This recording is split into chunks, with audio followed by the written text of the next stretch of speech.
Hello student, welcome back. Previous class से आज आगे करते हुए प्रीवियस क्लास में अपन ने सेल साइकिल देखी थी। आज उससे आगे प्रीवियस क्लास से आगे अपन करते हैं डिवीजन स्टार्ट करते हैं। ठीक है, डिवीजन देखो, डिवीजन जो होती है सेल डिवीजन दो टाइप के होते हैं। सेल डिवीजन को दो टाइप के होते हैं। जो फर्स्ट होता है वो होता है आपका माइटोसिस, ठीक है, एंड सेकंड जो होता है वो होता है मियोसिस।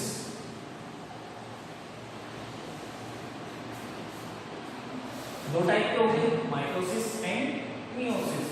देखो दोनों में डिफरेंस देखना जरूरी होता है। पहले अपन इनमें डिफरेंस देखेंगे तभी अपन इनको आगे कर सकेंगे। ठीक है, देखो सबसे पहले होता है माइटोसिस। ये होते हैं अपने जो होती है सेल्स, वो होती है सोमेटिक सेल्स में। ठीक है, किसमें होंगी? सोमेटिक सेल्स के अंदर। जबकि जो मियोसिस होता है, ठीक है, ये होता है आपके जेनेटिक सेल्स के अंदर। ठीक है, अब देखो सोमेटिक सेल्स और जेनेटिक सेल्स दोनों में भी डिफरेंस पता होना चाहिए। देखो बॉडी जो अपनी ह्यूमन बॉडी है उसके अंदर बॉडी के जितने भी पार्ट्स हैं, चाहे वो अपना ब्रेन हो, स्टमक हो, चाहे कोई से भी सिस्टम हो, हाथ है, पैर है, ये सब किससे बने होते हैं? सोमेटिक सेल्स से। और जो जेनेटिक सेल्स होता है उसके अंदर अपने आते हैं जो अपने गोनेट्स हैं। गोनेट्स जैसे मेल्स के अंदर अपने टेस्टिस एंड जो फीमेल्स है उसके अंदर ओवरी। सिर्फ इसके अंदर क्या होगा? टेस्टिस एंड ओवरी यही आते हैं। और जबकि जो अदर बॉडी पार्ट्स हैं पूरी बॉडी का, चाहे वो आंख हो, नाक हो, अपने हाथ पैर है, चाहे अपने वेस्कुलर सिस्टम है, ठीक है, सर्कुलेटरी सिस्टम है, ये सब जो अपने हैं वो सब किसमें आएंगे? सोमेटिक सेल्स के अंदर। ठीक है, डिफरेंस समझ में आया दोनों में, somatic cells and genetic cells में। अब देखो ये होते हैं माइटोसिस और मियोसिस। माइटोसिस जो होंगे इनको अपन जो अदर नेम जो बोला गया है ये होता है इक्वेशनल डिवीजन। ठीक है, इक्वेशनल डिवीजन। इक्वेशनल डिवीजन इसको इसलिए बोला गया है कि इसके अंदर जो होते हैं कि इस डिवीजन के अंदर जो क्रोमोसोम नंबर्स हैं वो क्या होते हैं? सेम रहते हैं। सेम का मतलब कि यहाँ पर क्या है? एक सेल है, ये ड्यूअल कंडीशन में है, इट मींस 46 क्रोमोसोम है। डिवीजन होगा, 2 सेल्स के अंदर डिवाइडेड होंगी। 2 सेल्स के अंदर डिवाइडेड होने के बाद में ये क्या बनेंगे? आपके 2 सेल्स बन गई। अब इनके अंदर जो क्रोमोसोम नंबर है वो भी क्या होंगे? 2n कंडीशन में ही होंगे। ठीक है, मतलब कि 46 क्रोमोसोम एंड 46 क्रोमोसोम। समझ में आया? कोई प्रॉब्लम इसके अंदर? अब आता है अपने मियोसिस। मियोसिस के अंदर क्या होता है? जो क्रोमोसोम नंबर होते हैं वो कितने हो जाते हैं? हाफ। ठीक है, इसके अंदर क्रोमोसोम नंबर क्या होंगे? हाफ हो जाएंगे।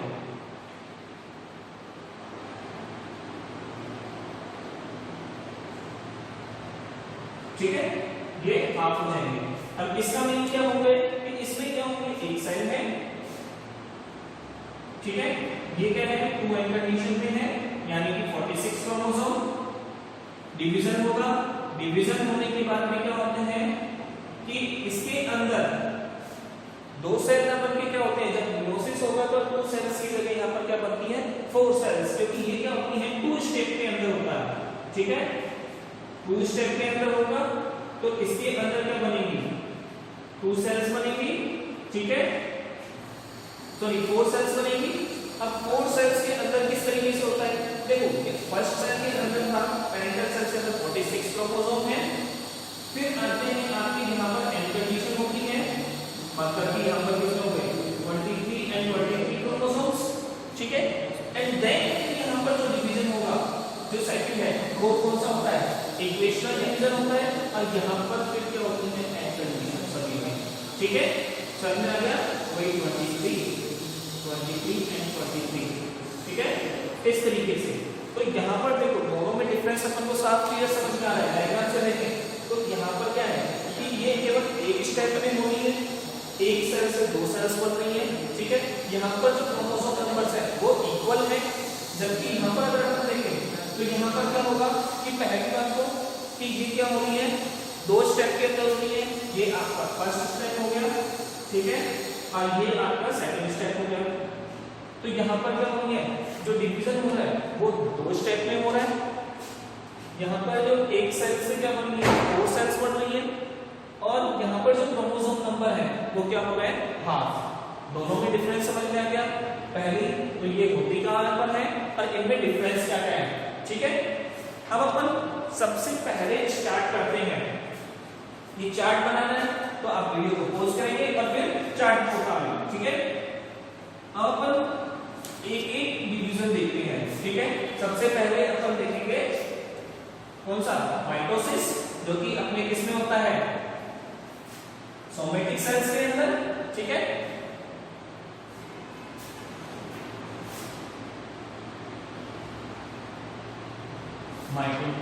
माइटोसिस डिवीजन, ठीक है। देखो माइटोसिस डिवीजन के अंदर अपन ने अदर नेम देखा था इक्वेशनल डिवीजन। यहां पर क्रोमोसोम नंबर्स क्या होते हैं, बिल्कुल इक्वल होते हैं, ठीक है। इक्वेशनल डिवीजन के अंदर अपन देखें तो इसको भी आगे फर्दर 2 पार्ट के अंदर डिवाइडेड किया गया है, जो कि अपन ने जब सेल साइकिल देखा था तो सेल साइकिल के अंदर अपन ने 2 पार्ट देखे थे। किसी भी सेल साइकिल के अंदर जो एम फेज थी उसके 2 पार्ट थे, एक तो क्या कैरियोकाइनेसिस और दूसरा साइटोकाइनेसिस, ठीक है।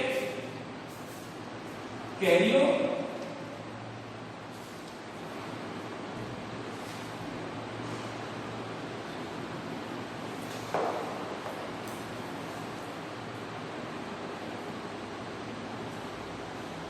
कैरियोकाइनेसिस एंड साइटोकाइनेसिस, ठीक है। कैरियोकाइनेसिस क्या था अपना, न्यूक्लियर डिवीजन, ठीक है, और साइटोकाइनेसिस क्या था अपना, साइटोप्लाज्मिक डिवीजन। तो दोनों को ही अपन अलग अलग स्टेज के अंदर रीड करते हैं। जो कैरियोकाइनेसिस है अपना, जो कैरियोकाइनेसिस है इसको फर्दर अपन ने 4 पार्ट के अंदर डिवाइडेड किया गया है, ठीक है, 4 फेजेस के अंदर। चारों फेज क्या होती है आपकी, सबसे पहली है prophase, second metaphase, third anaphase and fourth last में है टेलोफेज, ठीक है। ये 4 स्टेजेस हैं जो कि अपन ने इसको डिवाइडेड किया गया है, कैरियोकाइनेसिस को, और साइटोकाइनेसिस अपने सिंपल एक टाइप का होगा, ठीक है, समझ में आ गया। अब देखो बेटा क्या होता है कि ये जो 4 स्टेजेस हैं इनको सीक्वेंस के तरीके लर्न होना चाहिए। अगर कुछ बच्चे होते हैं जो इनको क्या होता है ऊपर नीचे कर देते हैं, लर्न नहीं हो पाता सीक्वेंस से, तो इसका बिल्कुल एक शॉर्ट ट्रिक है, इनको याद रख लो, क्या PMAT, ये सीक्वेंस है, ठीक है, PMAT समझ में आ गया। इस सीक्वेंस से अपन इसको लर्न करना है। अब इन स्टेजेस के अंदर कौन कौन सी स्टेज के अंदर अपने क्या क्या चेंजेस आती हैं सेल के अंदर, या फिर कौन कौन से प्रोसेस होते हैं, वो अपन इसके अंदर एक एक स्टेज से देखेंगे, ठीक है। तो सबसे पहले अगर अपन देखते हैं कौन सा, प्रोफेज। प्रोफेज देखो, प्रोफेज जो डिवीजन होती है सबसे स्टार्टिंग इनिशियल डिवीजन होता है, ठीक है, इनिशियल फेज होती है। इनिशियल फेज का मींस यहाँ पर जो प्रोसेस होती है वो स्टार्ट होती है, ठीक है। अगर अपन देखें क्या होता है कि ये सेल है, इसका न्यूक्लियस, ठीक है, यहाँ पर क्या होंगे कि न्यूक्लियोलस है, ये क्या है आपका जेनेटिक मटेरियल या क्रोमोसोमल मटेरियल, जो कि क्या है अभी लिक्विड फॉर्म में, डेंस फॉर्म में नहीं है, ठीक है। ये अपने सेंट्रियोल अपन ने देखा था एक दूसरे के क्या होता है परपेंडिकुलर 90 डिग्री एंगल पर होते हैं, ठीक है। अब क्या होता है कि जब प्रोफेज धीरे धीरे एंड होता है, ठीक है, प्रोफेज का एंड होता है, उस कंडीशन में क्या होती है, धीरे धीरे क्या होती है, न्यूक्लियर जो एनवेलप है, ठीक है, न्यूक्लियर मेम्ब्रेन है, वो धीरे धीरे क्या होती है, डिग्रेड होना स्टार्ट होती है, जगह जगह से टूट रही है, ठीक है। जो सेंट्रियोल्स हैं, ठीक है, ये क्या होते हैं, एक दूसरे से अलग होकर एक अपोजिट पोल्स की ओर मूव करते हैं। ठीक है, अब समझ में आ गया। ये लास्ट में क्या होगा, बिल्कुल एंड के अंदर जब अपन देखेंगे प्रोफेज की एंडिंग होगी, उस कंडीशंस में कैसी कंडीशन आई जाते हैं, ये आपका हो गया।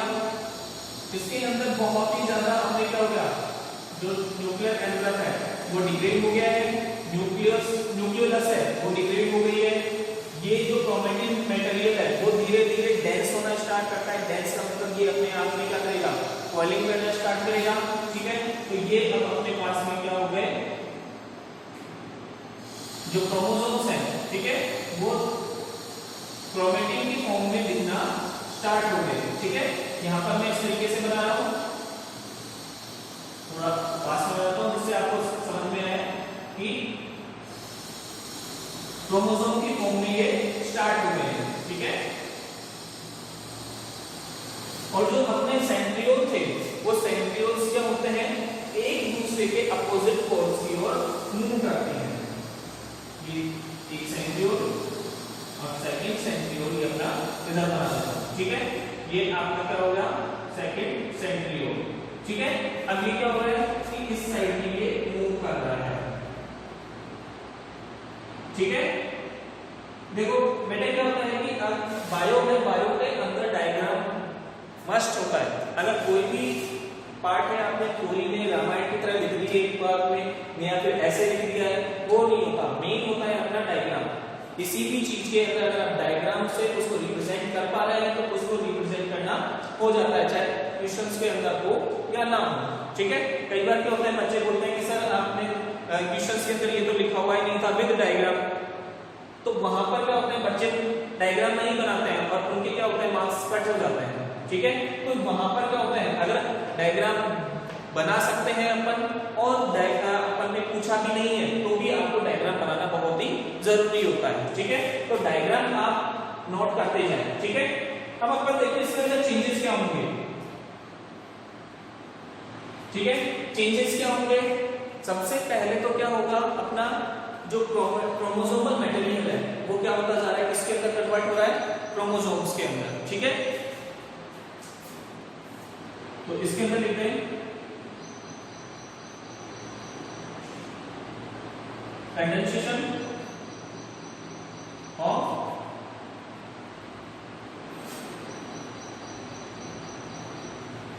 क्रोमोसोमल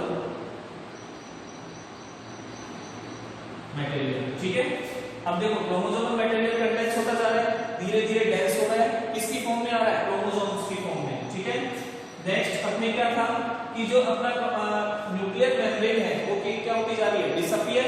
ठीक है, नेक्स्ट होगा अपना nuclear membrane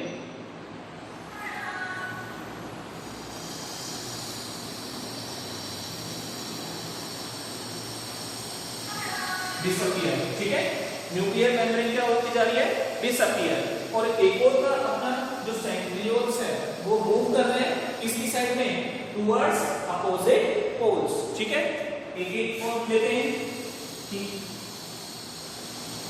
centrioles move towards opposite poles. ठीक है, अब अपोजिट पोल्स की ओर मूवमेंट हो गया इसका। ठीक है, ये अपना प्रोफेज है। प्रोफेज के अंदर मेन में क्या थे, न्यूक्लियर मेम्ब्रेन डिसअपीयर हो, क्रोमोसोम्स के अंदर कन्वर्ट हुए, न्यूक्लियोलस डिसअपीयर हो गया। ठीक है, जो अपना सेंट्रियोल्स है वो एक अपोजिट पोल्स की ओर मूवमेंट कर गया। और एक और पॉइंट है जो अपने मेन है, इसके अंदर क्या होता है, एक तो अपना ER क्या था, एंडोप्लाज्मिक रेटिकुलम। ठीक है, दूसरा अपना न्यूक्लियर मेम्ब्रेन अपन ने बता दिया। एक और अपना सेल ऑर्गेनेल्स होता है वो होता है गोल्जी कॉम्प्लेक्स। ठीक है, ये भी क्या होता है, डिसअपीयर। ठीक है, ये भी क्या होते हैं, धीरे धीरे डिसअपीयर। ये हो गया अपना प्रोफेज। ठीक है, समझ में आ गया। अब अपन देखते हैं मेटाफेज। मेटाफेज के अंदर ज्यादा चेंजेस नहीं होते। मेटाफेज में क्या होता है कि जो क्रोमोसोम्स है वो बिल्कुल क्लियरली दिखाई देना स्टार्ट हो जाता है क्रोमोसोम्स की फॉर्म में, ठीक है। क्रोमोसोम की फॉर्म में ये दिखाई देंगे। अब जब अपन को जब कोई भी स्टडी करनी होती है क्रोमोसोम